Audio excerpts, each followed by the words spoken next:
हमारे साथ लेटरिन के जो पेन अथी है चेम्बर है वो बैठ गया है।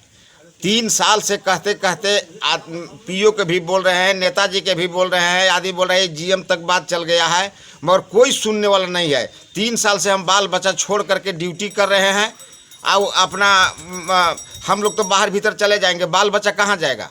ये के चलते ड्यूटी भी नागा हो जाता है, 5 मिनट लेट भी हो जाता है तो तुरंत ही जाओ, इतना लेट से काहे आया। तो हम तो एको में नहीं है जो ड्यूटी करें कि हम खाना बनावें कि बाल बच्चा के रखें कि क्या करें। ये बताइए, पहले आप अपना नाम बताइए। नरेश महतो, कहाँ काम करते हैं? स्वांगवासरी। और कब से समस्या है ये? आज 3 साल से ही समस्या है। समस्या से क्या परिवार को कहाँ छोड़ रखे? अपना गांव पर पहुंचा दिए। अभी आप शौच के लिए कहाँ जाते हैं? अब बाहर जाते हैं। आज भी बाहर जाते हैं? हाँ तो कहाँ जाएंगे, बाहर नहीं जाएंगे तो। जैसा कि आप नरेश महतो जी से सुने, ये लगभग इनके साथ 3 साल से समस्या चला रहा है।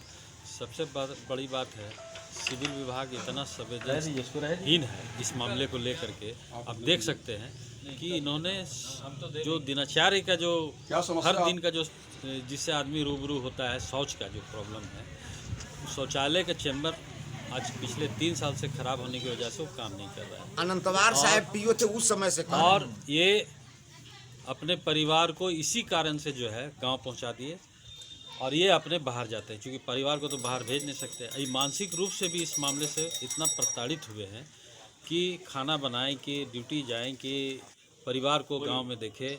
मैंने नरेश जी परेशान हो गए। अभी हम लोग के संज्ञान में आया, हम लोगों ने महाप्रबंधक को भी कहा है, लेकिन उसके बावजूद आज ये काम पूरा नहीं हुआ है।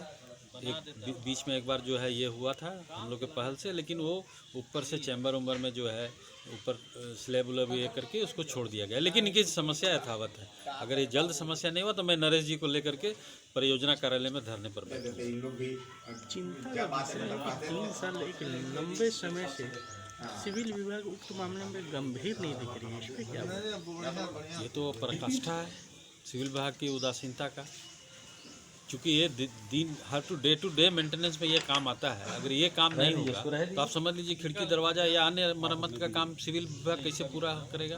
और जबकि लाखों लाख रुपया फंड आता है और खर्च होता है, लेकिन जब समस्या यथावत है, कामगार की समस्या पूरा नहीं हो, तो आप समझ सकते हैं कि काम किस तरह से हो रहा है सिविल विभाग। मेरा इसमें यही कहना है कि जो जिन समस्याओं के बारे में हमारे क्षेत्रीय सचिव जी ने आपको अवगत कराया, साथ साथ संबंधित कर्मचारी नरेश महतो जी ने अवगत कराया, आप समझ सकते हैं कि समस्याएं कितने दिनों से लंबित पड़ी है। ये प्रबंधन की निष्क्रियता है। प्रबंधन साफ साफ एकदम अपनी निष्क्रियता को प्रदर्शित कर रहा है। और हम लोगों को सुनने में आता है 26 जनवरी 15 अगस्त के मौके पर माननीय अध्यक्ष प्रबंध निदेशक कहते हैं कि वेलफेयर के मामले में काफ़ी फंड है, लेकिन उस फंड को हम लोग ज़मीन पर नहीं देखते हैं। कर्मचारी की समस्या बनी की बनी रहती है, जिसके चलते जो हमारे क्षेत्रीय सचिव जी ने आपसे कहा कि हम धरने और आंदोलन के कार्य में जुटेंगे, तो अब हमको इधर ही आगे बढ़ना होगा। चूँकि मैं भी स्वांगवासरी का शाखा अध्यक्ष हूँ और इस नाते नरेश महतो जी की समस्या को कई बार मैंने रखा प्रबंधन के समक्ष, परियोजना पदाधिकारी के समक्ष। आश्वासन ही मिला, लेकिन इनका काम नहीं हुआ, जिसका नतीजा है कि नरेश महतो जी बिना परिवार के आज 3 बरस से क्वार्टर में रहते हुए और प्रबंधन का कार्य कर रहे हैं। ये चिंता का विषय नहीं है कि 3 साल से सीसीएल प्रबंधन उक्त मामले पे गंभीर नहीं है? बिल्कुल ये चिंता का विषय है, क्योंकि इनकी निष्क्रियता, प्रबंधन की निष्क्रियता ही जो है चिंता को बढ़ावा दे रहा है।